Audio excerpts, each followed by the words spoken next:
Welcome to the Enlightened Musician Podcast, a podcast all about the music business and learning how to turn your art into an equally successful business, flipping the mentality of a starving artist into a profitable, sustainable career. Each week, we will interview someone that is excelling in their field and talk tips and tricks on how you can implement that for yourself.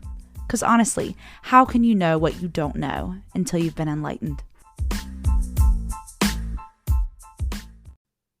Welcome to another episode of the Enlightened Musician Podcast. I'm your host, Lauren Light, and you guys are in for a treat today. This is an amazing conversation that I had with EDM musician Dr. B. And let me tell you a little bit about him. He's been in the industry for over 20 years. And starting in 2003, he began to work with super producers Cool Dre, Tony Touch, Boogie Blind, and reggae sensation Elephant Man. He also loves staying busy. He has released singles about every other week for the past year and a half and has over 10,000 listeners on Spotify. Outside of music, he is currently attending the university to be a forensic psychologist. I know, does everything. And when he's not in school or in the studio, he loves to exercise, spend time with his family, and skateboard. He does it all. So let's actually just get into the episode, and you guys, it's going to be a fun story. So sit back and enjoy. All right, you guys, I'm so excited to have someone new to me and new to you guys. And this is actually Dr. B. Thank you so much for being on the show today. Thank you for having me. I'm very excited.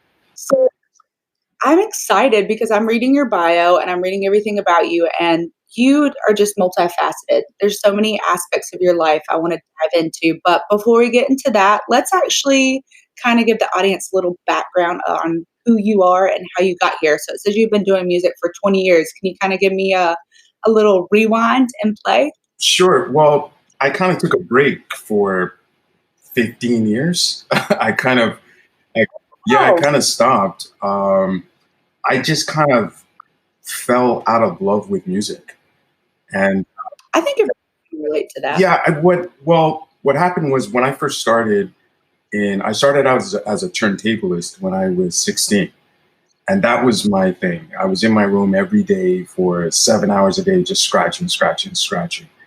Eventually, that led me to meet one of the executioners, Mr. Sinister. And him and I became good friends. And he started teaching me double click flares and crabs. And I was like freaking out because I'm scratching with a scratch god, someone like I grew up listening to, and he's like one of my closest friends. So at the time he was signed to Loud Records. This was back in like 2001, I think. So he heard an artist I was working with, and I'm originally from Montreal, and he heard me in Montreal, Canada, and he heard an artist I was working with, and I had like all this equipment in my house, but I didn't even know how to use it. I never connected it. I was new. And he was like, yo, she's really talented. I know some people in New York City that would be interested in her.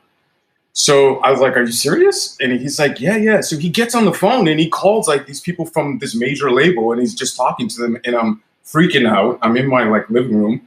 I can't believe this is happening. A few days later, I find myself on a bus to New York City to have a meeting with a bunch of executives. And I'm just like, 19 at the time. I don't know anything about anything. And I went down there just to act as her manager, to give her some form of representation because she didn't have anybody, right? So I said, I'll just go do this for you. But I didn't know what I was doing. I didn't know. I was just totally bullshitting myself. And then throughout the whole meeting, acting like I knew everything, but I didn't know anything. Anyways, one thing led to another, and I left the meeting with a record deal. And I was like, what the hell? Like, I didn't go down there with the intention on having a record deal. They gave us a label deal. It was through Ryco Distribution, and they're owned by Warner Brothers. So I ended up getting Eminem's attorney. His name is Randy Cutler. That was crazy. So we had access to all these artists, and there was this big, huge situation. And next thing you know, I'm recording in the same studio where the Beatles recorded, I think 40 years ago in, I think it was Streetlight Studios on 34th Street. Okay. And my point that I'm trying to make is it all just kind of happened. And it was just like one thing after another. And it was like, hey, you guys are talented. Do you want a deal? And it was like, what? Okay. And then it was like, hey, meet this producer. And then I'm working with, next thing you know, we get this opportunity to work with Swizz Beatz. Swizz is a super cool guy, one of the nicest guys you'll ever meet. Completely crazy, totally nuts. He took me for a ride once in his G5 at like 4:00 in the morning down 8th Avenue. The guy must have been going like 120. We were just like flying down there. Yeah.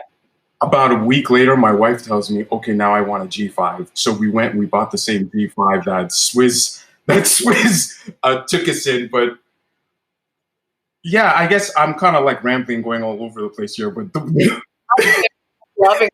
So keep going. I love stories like this. So, and it kind of tells people kind of where you come from, and I want to see how you kind of fell out of music too. So like, I'm loving this. Keep going. It was great. It was like a 4-year, like non-stop, like no sleep, tons and tons of weed. Like it was like a buffet of weed. Like every time we go in the studio, there was this guy that showed up one day. I have no idea who the hell he was. He just showed up. Somebody called him, and there was always like, you know, when you find yourself at some point, there's like 20 people around you, and you don't know who they are or where they came from. And that's what my life turned into. I went from this innocent kid that was doing something in Montreal, and the next thing I know, I'm in New York City. There's all these people around me. Everybody's trying to get into our pockets. Everybody's trying to get something out of us. Even the weed guy just showed up, and he was like, I heard there's money to be made here. So he just shows up with, I've never seen this much weed in my life. We must have committed so many crimes on that day just for looking at it. He must have had like 30 different types of weed. It was like a buffet. And he was like, just take whatever you want. I was like, okay. So, and you know, and then we ended up meeting like people like the Beat Miners, Evil D, which to this day, I'm still friends with him. He's probably like the only person I'm still friends with in the music business. But he was just like one of the best people in the world, gave us a lot of advice. He gave me my actually very first studio session, like producer session. He was teaching me, okay, these are the kicks, these are the drums. And he helped me out a lot. And I love him today just for helping me out. I ended up meeting people like Just Blaze. We did a great song with him. We even recorded a song with Swizz's wife, Mashonda, at the time. Now it's his ex-wife. But none of this stuff, the point I'm trying to make is all this was exciting. A lot of things were going on, but none of it made me happy. I was completely miserable. I was miserable every day. And to be honest with you, my real joy for music is electronic music. Right? I love EDM. That's what I make now. But back then, I couldn't do that. Right? I got a deal for like hip hop, and I was trying to do reggae. I tried to put out some remixes, but it wasn't my time to be an artist. My job was to be like an executive producer and to run the label. And I felt like I was playing a role. It didn't feel like real life. Like if you watch any of the videos from like the early 2000s, right? You'll see how many videos, hip hop videos specifically, so many of them have the CEOs in the videos, right? Or managers. And a lot of times I was confused, like, who's the artist? Is it the guy who owns the label and he's got the big chains? And, you know, and that's what they wanted me to do. That's what, you know, Warner Brothers and everybody, they wanted me to play that role and act like, and I was very uncomfortable. That wasn't me. And I woke up one day, 4 years later, we had this really nice apartment in Brooklyn. And I looked at my wife, I said, I'm miserable. I can't do this anymore. Like, I'm going home. And at the time, I was building up a successful marketing company, and it was doing well. I didn't need the money. So I was making money off my other business. So I just said, if you want to keep doing this, you can. I'll support you. I'll do whatever you want. But to be honest with you, I just want to have some kids. I just want like a quiet life. Like I've had this high roller coaster life, for almost 5 years. You know, like I literally drank so much where I was stumbling out of the club. You know what I mean? Like I've done all that. Did you know there was parties that took place at like 2:00 in the afternoon? I had no idea. No. Like the music business, when I got into it, they were like, yeah, you're coming to this party. It's at like 1:30. I'm like, in the morning? Like, don't we have to go to that? They're like, no, in the afternoon, man. It's starting in like an hour. Like it usually Yeah, 10. we were Yeah. going to like parties in the middle of the day. We were drunk all the time. Like, I couldn't take it anymore. It just wasn't for me. It just wasn't for me. I just wanted to have a couple of kids and live a calm, quiet life and just fly below the radar, you know. So that's what I did. So I walked away, you know. We signed, at the time, we were signing guys from Boot Camp Clip. They were still on and popping back in 2000, 2002. We were going to do a deal with Helter Skelter. We were going to put out their album. And I became really good friends with Rock and Sean. I remember I took them out for, it was Sean's birthday. And he wanted to go to, what is that restaurant? The one in New York City that's famous for the cheesecakes. It's in Brooklyn. I forget the name of the, it's going to drive me nuts. In any case, is it Chester's or, I forget, anyways, anybody that knows New York City and their cheesecakes, it's a famous spot. Anyways, I took Sean there. We had a great time. And he passed away a few years ago, like most people know. And I still think about him all the time. Yeah, and we were going to do a big deal with, who else? OGC. I was also in the talks at the time to sign Keith Murray. I was going to do a solo album with him. The day we were supposed to sign the contract, he went to jail. And they didn't even tell me. They didn't even tell me. I was so pissed off. I was literally at the fax machine calling his manager saying, yeah, what's your fax number? I'm faxing over the contract.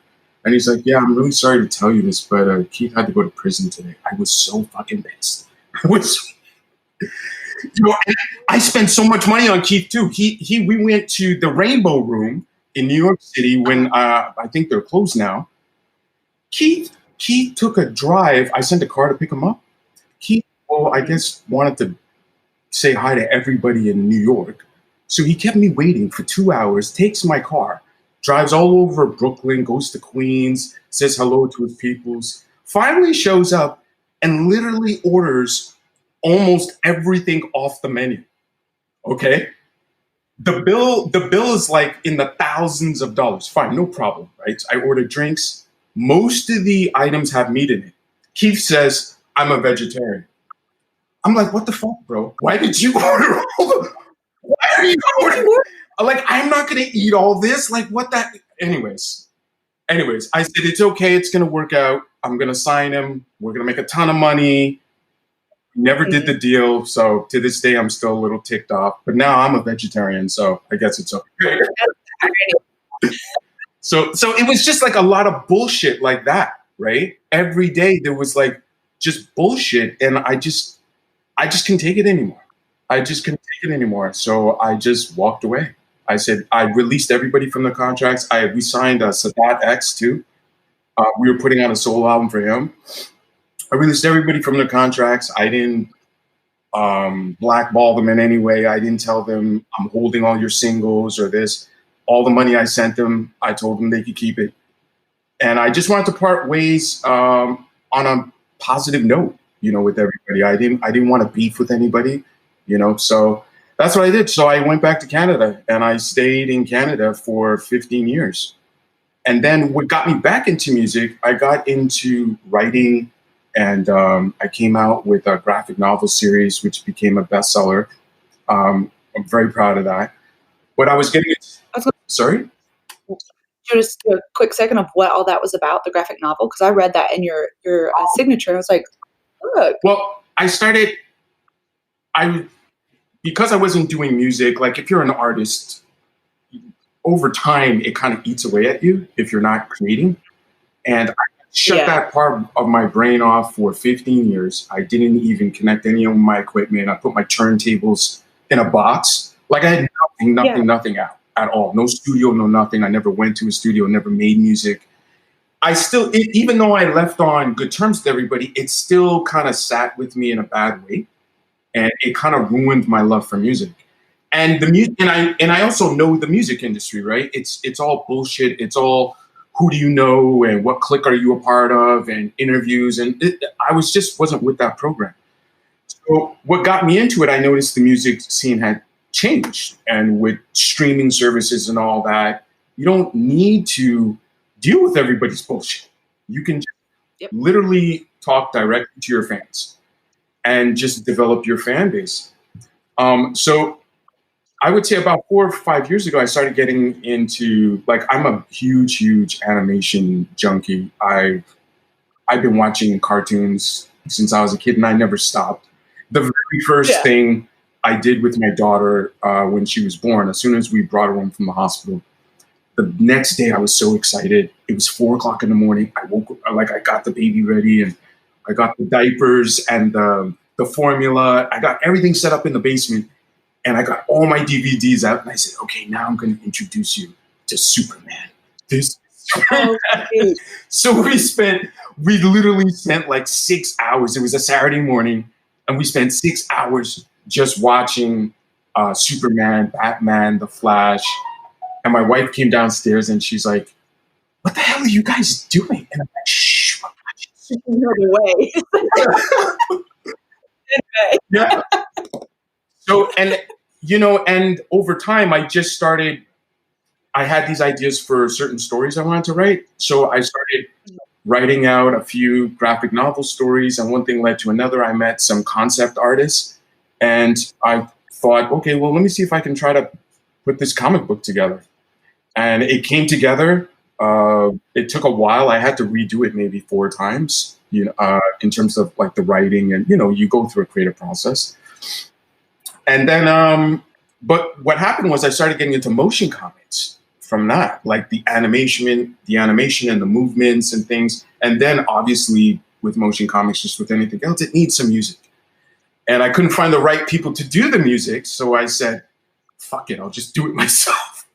So that's everything. Yeah. So then I found a good team, couple of guys to work with, some engineers, and I started working with an opera company out in Mexico. Very small company. I think there was like maybe 8 people or 10 people in their total band, but it was very like opera oriented music.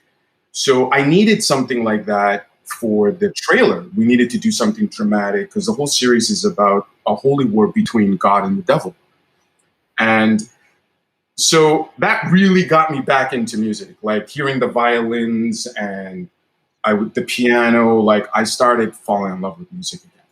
And then that kind of got me back into it. And then I realized I enjoyed making the music too much. Like I didn't want to make the comics anymore. I just wanted to make the music. So I said, screw it. So I put out a successful issue. It became a bestseller, like I said. And I was very happy with that. So I said, you know what, I'll come back to it eventually. But for now, I think I'd like to make some music. So I bought some new equipment. I got up to date because now I've been out of the game for 15 years, right? So everything has changed in terms of equipment and the way things are made. So it took me a while to figure that out and how to get back into so many things. But once I figured it out, I started making several songs every day. And while I was doing that, my wife and I started, she's a psychotherapist. She's a registered psychotherapist. And she's also the clinical director to our mental health company. We actually own, I think, 18 or 20 now, different clinics all over Ontario. So as I was getting back into music, we started this company. And then she said she started getting super busy, and I wanted to go back to school and be a psychologist. So I had to take some time off because the company ended up doing too well and she needed help. So I was going to school part-time, you know, a semester here and there as the company was building. And this was, I would say, we're going back 5 years now.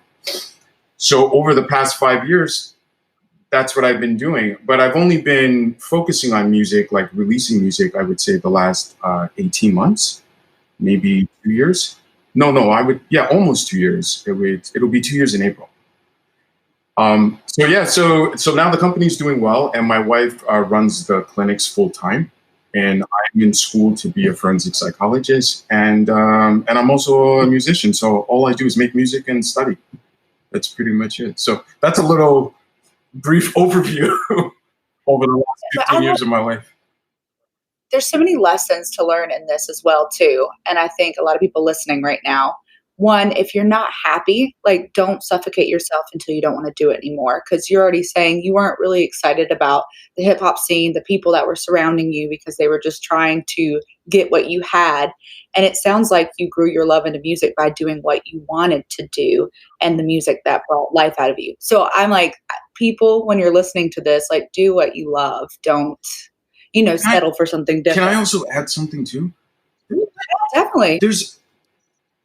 I want everybody to understand, I ended up doing what I'm doing. I don't have any regrets. I learned so much of what I did, and I've had a very interesting and fun life. Yeah. But at the same time, I felt so forced. And I felt like if I could go back in time, I would tell myself, just go to medical school, just be a doctor. I've always really wanted to just be a doctor, but I grew up very abused by my parents. They weren't the encouraging type of individuals or parents. And I never thought I was smart enough to be a doctor. I never thought I could get the good grades. And it turned out when I went back to school, I studied medical microbiology. I ended up graduating with a 3.5. I ended up doing well. So, and it took me so many years to tell myself, to teach myself, I am smart enough. I can do this. I can be better. And I would like everybody, don't settle. Just please don't let people force you to do what you think you should do. I understand we're all human beings and we're adults and we have responsibilities. And that was the main reason why I kept doing it, because I felt like, what person who's 20, 21, 22, 23 is going to throw away a record deal? Like, the average person would love that, right? But I felt like that wasn't my purpose. That's not my calling. It's not what I should be doing, but I still did it because I felt like, well, that's what I should do, right? In a way, that was a mistake, but it wasn't. I learned a lot from those mistakes, and I've had, and it wasn't all bad. Obviously, I had a lot of fun. You did some traveling too, but I also feel there is a part of me that feels like I wasted time. There's things, and that's just the type of person I am. Like, I'm a very educated, goal-oriented individual. Like, I don't like to waste time. I like to learn. I like to do interesting things. I like to talk to interesting people. Spending your day drinking alcohol is not my idea of a fun Tuesday. Maybe Saturday, but not a Tuesday. 2:00 either. Oh, no, I think you're always trying to reach for the next and grow your brain in different. Like, I want to talk a little bit about the psychology as well, because you just put that in there. So how did that come about, where you were like, psychology? Why psychology? Because obviously you said the business was doing psychology, but why are you going back? You said you wanted to be a doctor. What's the thing that was like, I need to do this? Well, the thing is, ever since I was a kid, I've always wanted to be a doctor. When I went back to school, I started with medical microbiology, and I became a doctor's assistant. But as I was studying, and just in school, you take all these different courses, right? And I really took to medical microbiology, like that course, like I loved it. I would skip all my lunches and I spent it in the lab. I would literally stare at the microscope and I'm like, holy shit, that's a virus, man. Like, Jesus Christ, like, look at those blood cells. They're totally getting destroyed. This is a problem. Like, I was fascinated by looking at bacteria and viruses and all these different things underneath the microscope. I just loved it. And it made me think about the rest of my life. And from that moment on, I said, I need to be a doctor. And it was only a question of like what type of doctor I wanted to be. And I didn't want to go the regular route of applying to medical school or dental school or things like that, because I'm at their mercy of accepting me. What if they say no, right? What am I going to do? Keep applying every year? Meanwhile, I'm getting older and older and older, and I would like to achieve something and do something great. I don't want to just sit and wait. So I looked at a lot of different possibilities that were available. And I have always been interested in mental health. Like I said, my wife is a psychotherapist. So she's always, she taught me many, many years ago, like 15 years ago, Jonathan, that's not appropriate to say that. We have to use the appropriate words now. So, I'm just kidding. She actually doesn't talk like that. But the point is, I've learned so much from her. From again, you have to understand. Like, I grew up abused, like verbally and physically. So learning how to speak wasn't exactly something I was taught by my parents. We were told, "Shut up! You're an idiot! You're a moron!" Things like that. So it was one of the concerns I had when I became a father, because I'm like, I want to raise my kids properly, but I'm not really confident that I have the skills to discipline them properly, because the way I was disciplined is not what I want to do. It was highly inappropriate. So luckily my wife taught me, and I read a lot of books and I read journals, and over a period of time, I really fell in love with mental health. And we own several clinics, so financially it does help out for us as well, right? Because there's a lot of doctors we won't have to pay once I get my PhD. True, but I do think in the long run that feeds your soul in general of helping other people and going through the same thing, and then also it feeds into your daughters as well, and like being that person you wanted your parents to be. So that's so cool. Yeah. Thank you. I want to talk about too. We kind of skimmed over EDM, so EDM music. Let's talk about what you're doing now, because you are blazing through some music. Like you said, you've only been doing about 18-ish months now, releasing wise, and it's been like how many songs? Like 17 plus singles that you're just spitting out. Oh, now I have. There's more. I think now there's 33, 35, something like that. I lost count. One just came out a few days ago on January 1st, called Trap Music. So everybody go check that out. It's a new song. I did look at it. It's really good. So you guys will definitely have to check it out. And I'll link that into the, not keynotes, what do you call it? Liner notes. So you guys check that out and you can click the link and listen to it, please. So, but yeah, what has it been like releasing a song like almost every other week? Like how has that process been, getting all that out there? It's been exciting, but you know what the funny thing is? I listened over the past, I would say 15 months. I'm trying to figure things out just like everybody else, right? Just like every other artist, you're trying to figure out, how do I get more views? How do I get more streams? How do I do this? And I spend time on Instagram and social media just like everybody else, and you're looking at other people's pages and stuff. And one day, I came across some of the best advice ever from Kato, the producer. Okay. He said in this video clip, he said, all you guys looking at other videos and stuff, you're mimicking other people. He said, you're wasting your time. You know what you should be doing? Focusing on your own fan base. All the time that you put into watching other people doing stuff, talk to your fans. Figure out a ways to communicate with them in a different way, in a more effective way. And I said, you know what? This effing guy, he's freaking right.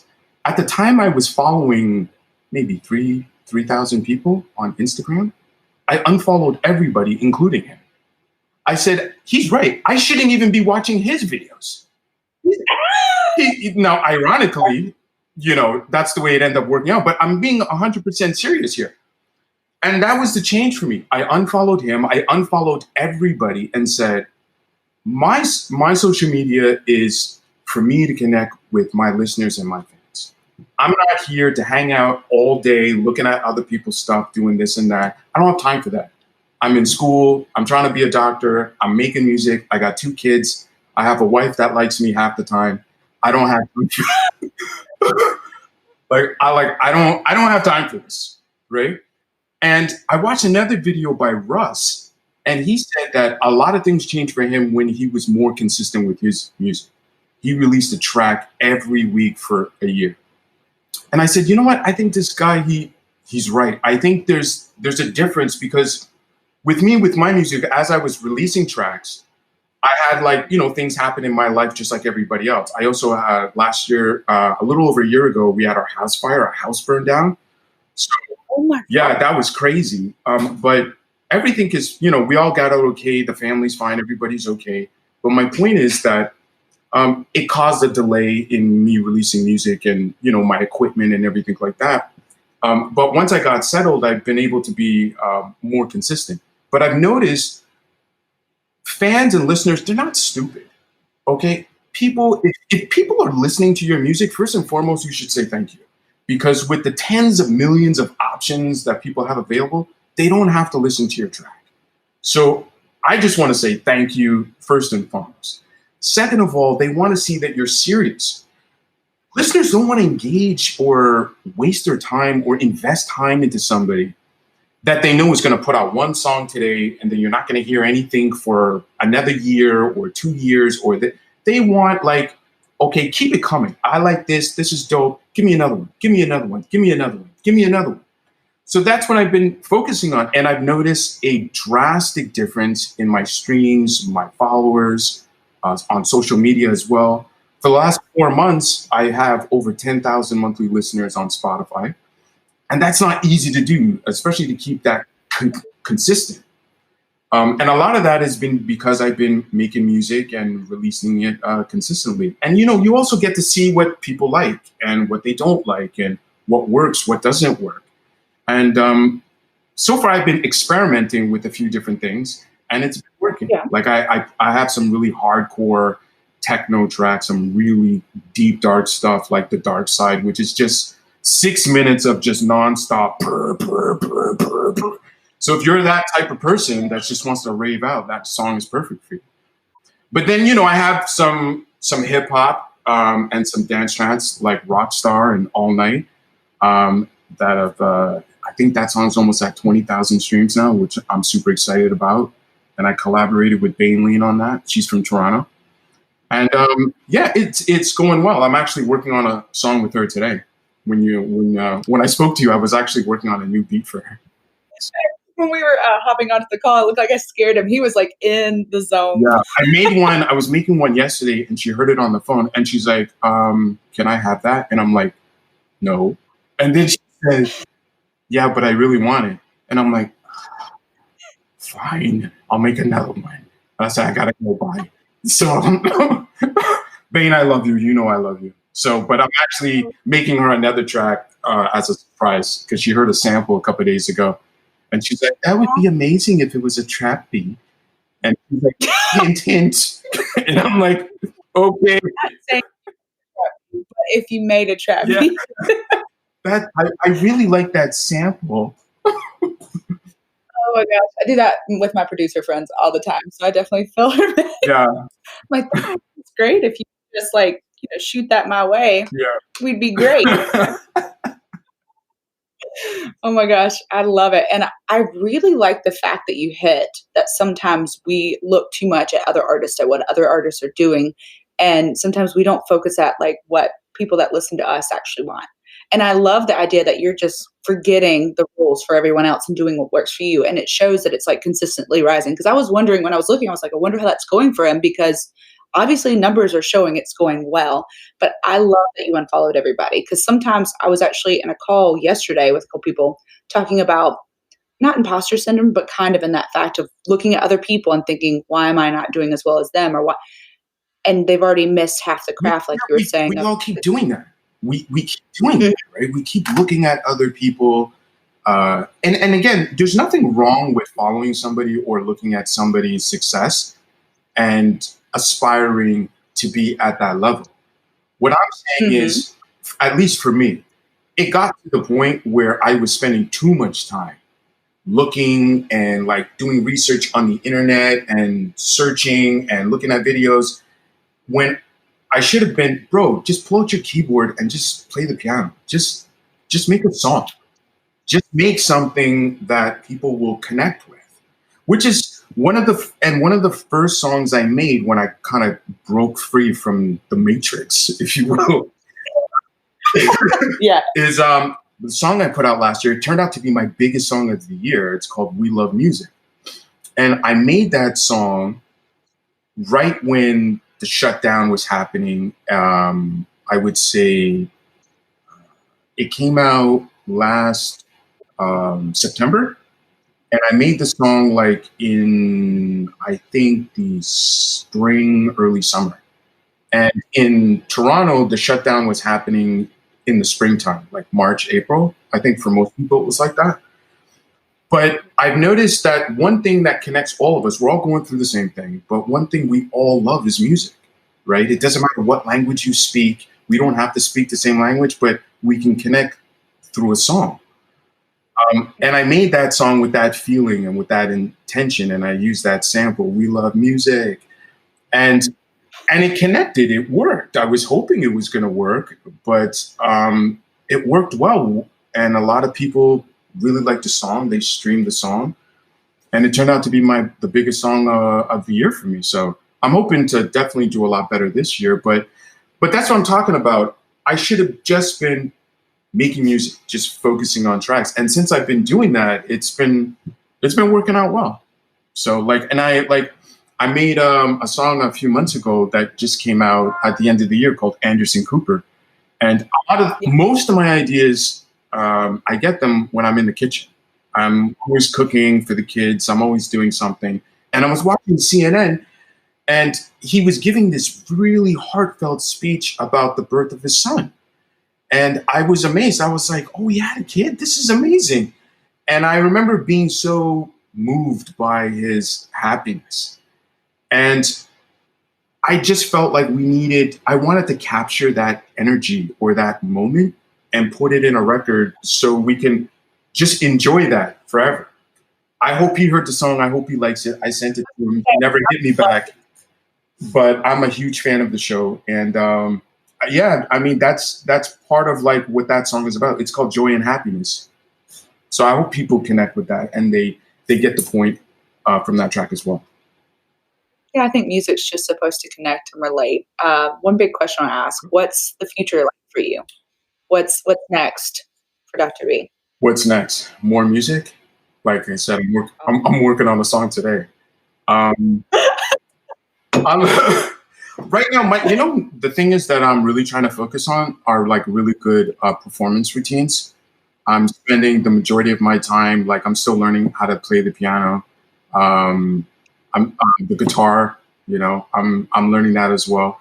So I'm just trying we can't do shows and performances now. I'm not big on the whole live streaming performance thing. I think that's totally dead.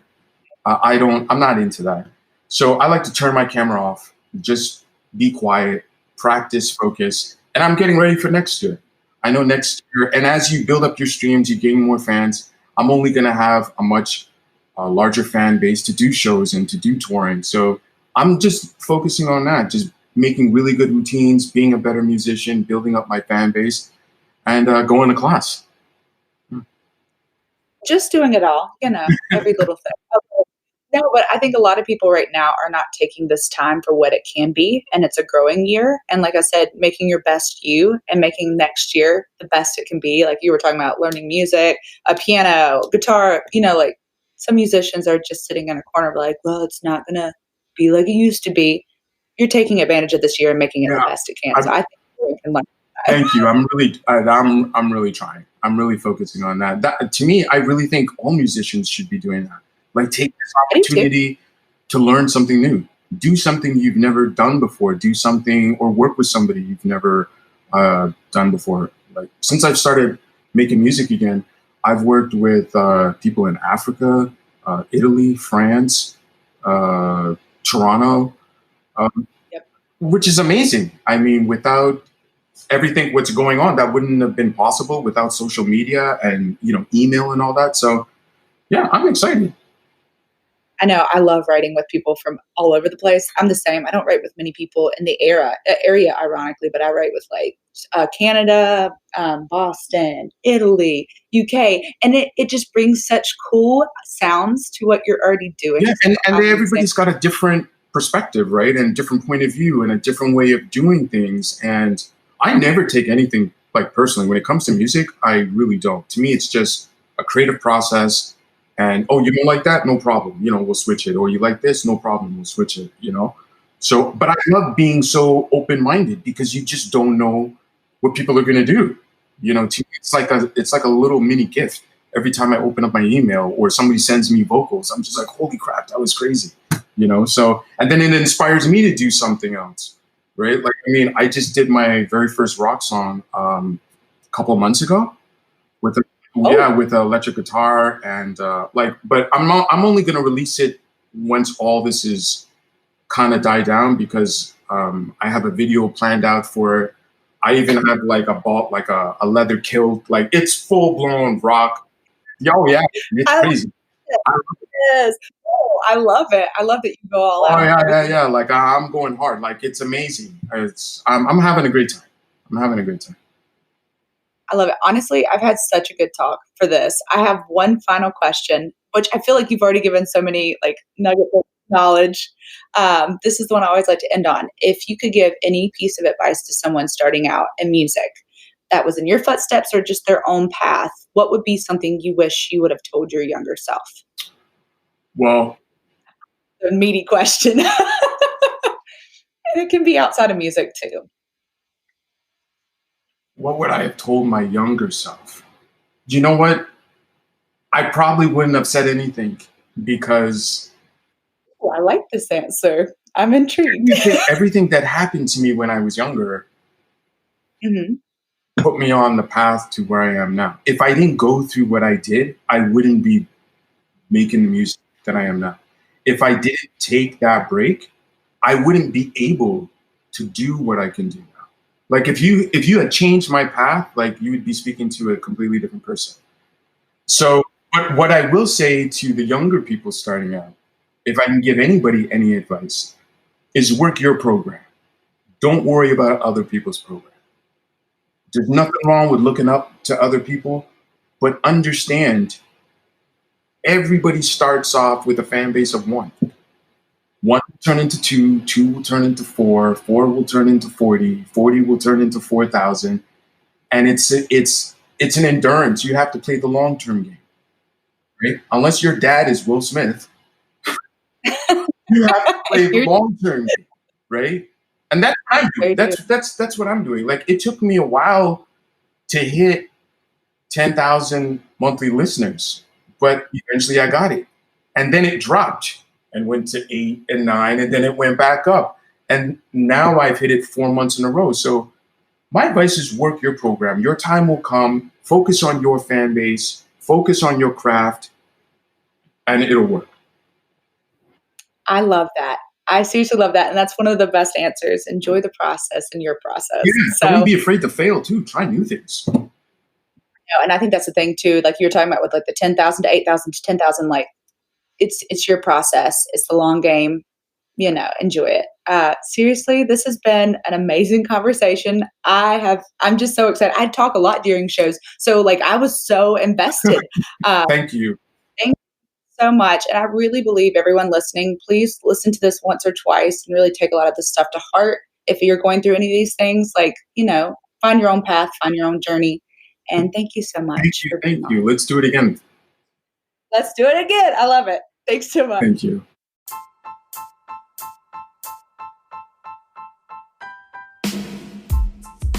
Thank you for joining us this week on the Enlightened Musician Podcast. Make sure to visit our website, theenlightenedmusician.com, where you can subscribe to the show on your platform of choice so you'll never miss an episode. Until next time, this is Lauren Light.